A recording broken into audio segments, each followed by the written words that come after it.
Hi friends, welcome to our channel. இதுவரையும் நம்ம சேனலை சப்ஸ்கிரைப் பண்ணலைன்னா சப்ஸ்கிரைப் பண்ணிக்கோங்க. வாங்க வீடியோக்குள்ளே போகலாம். இன்றைக்கி நம்ம வீடியோவில் என்ன பார்க்க போகிறோன்னா சிவப்பு அவளோட லட்டு தாங்க. இது ரொம்ப ஸ்ட்ரென்த்தாக இருக்கும்.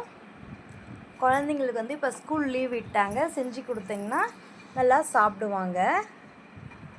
வாங்க எப்படி செய்யுதுன்னு பார்க்கலாம். அதுக்கு முன்னாடி நம்ம சேனலை சப்ஸ்கிரைப் பண்ணலைன்னா சப்ஸ்கிரைப் பண்ணிக்கோங்க. பாருங்கள், புட்டா எவ்வளோ சாஃப்டாக இருக்குது அவல் லட்டு. அதுக்கு நான் 1 கப் அளவு சிவப்பு அவல் எடுத்திருக்கேன். அதை வந்து ஒரு 6 to 7 மினிட்ஸ் நல்லா வந்து வறுத்து எடுத்துக்கலாம். இது வறுக்கும் போதே பார்த்திங்கன்னா வாசம் வந்து பயங்கரமாக வரும், செம்ம வாசம் வரும். அந்த வாசம் வரும்போது அதனால் கொஞ்சம் பொரி மாதிரி வரும். அப்படி வரும்போது நம்ம ஸ்டவ்வை ஆஃப் பண்ணிடணும். பாருங்கள், இப்போ நல்லா நான் வறுத்து எடுத்துட்டேன்.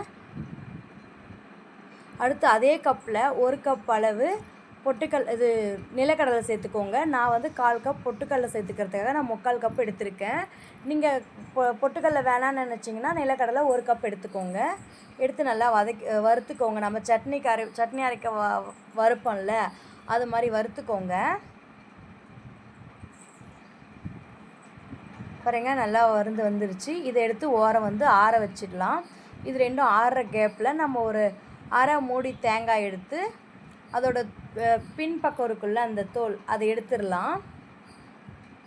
எடுத்தாச்சு. அதுக்குள்ளே பார்த்திங்கன்னா பொட்டுக்கடலையும் அந்த நிலக்கடலையும் ஆறிடுச்சு. பாருங்கள், 1/4 கப் வந்திருக்கு. நிலக்கடலை ஆறிடுச்சு. அதை வந்து தோல் நீக்கி எடுத்துக்கலாம். பாருங்கள், தோல் நீக்கி எடுத்தாச்சு.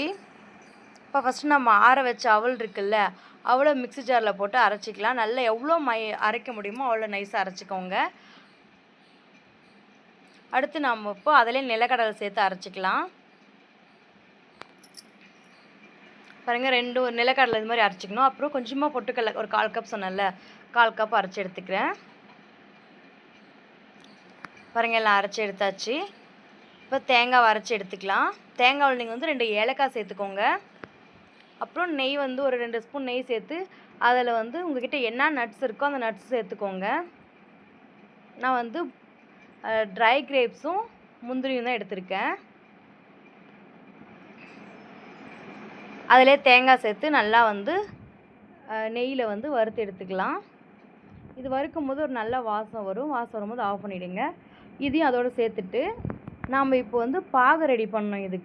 அதுக்கு வந்து அந்த கப்பில் 1 கப் அளவு, நம்ம எந்த கப் எடுத்துருக்கோம் அந்த கப்பில் 1 கப் அளவு தண்ணி சேர்த்துட்டு அதே கப்பில் வந்து ஒரு கப் அளவு நீங்கள் வந்து நாட்டு சக்கரை தான் நாட்டு சக்கரை எடுத்துக்கோங்க. நான் வெல்லம் எடுத்துக்கிறேன். பாருங்கள், வெல்லம் சேர்த்து அந்த வெல்லம் கொஞ்சம் கட்டியாக இருக்குது. அது வந்து தண்ணியே நல்லா கரைஞ்சிரும். நீங்கள் வேணால் இன்னும் கொஞ்சம் தண்ணி கூட சேர்த்துக்கோங்க, இது மாதிரி வெல்லம் கரைகிறதுக்காக. பாருங்கள், நல்லா வந்து வெல்லமும் கரைஞ்சிருச்சு. இதுக்கு கம்பி பதம் எதுவும் தேவையில்லை. நார்மலாக நம்ம வந்து நல்லா சூடு பண்ணி நல்லா கரைஞ்சிச்சுன்னா போதும்.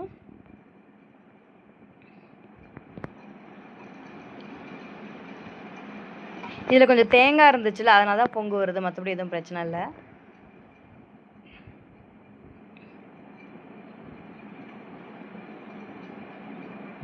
இப்போ பாருங்கள், நல்லாவே வந்து கொதிச்சிருச்சு. இப்போ நம்ம அதை வந்து ஃபில்ட்ரு பண்ணிக்கலாம்.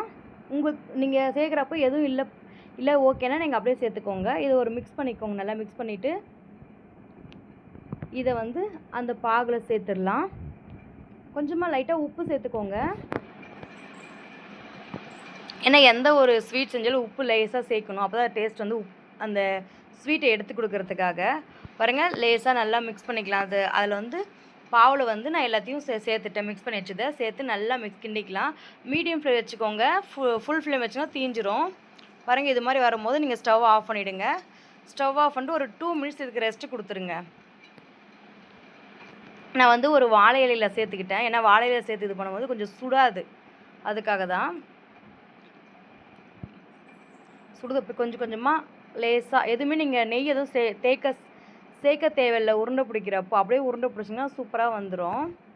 பாருங்கள், எவ்வளோ அழகாக வந்திருக்குன்னு. அப்படியே வச்சு ஒரு வாழையில் ஒரு ரோல் பண்ணால் நல்லாயிருக்கும் பார்க்குறதுக்கு. இதே மாதிரி இருக்கிறது எல்லாத்தையும் நான் வந்து ரோல் பண்ணி எடுத்துக்கிறேன். ஒரு பவுல் மாதிரி பண்ணி எடுத்துக்கோங்க. பால் மாதிரி அழகாக உங்களுக்கு எந்த ஷேப்பில் வேணுமோ அந்த ஷேப்பில் கட் பண்ணிக்கோங்க.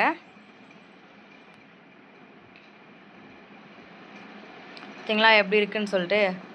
அவ்வளோதாங்க, சூப்பரான சுவையான சிவப்பு அவல் லட்டு ரெடி. ட்ரை பண்ணி பார்த்துட்டு கமெண்ட் பண்ணுங்கள். பாய். நெக்ஸ்ட்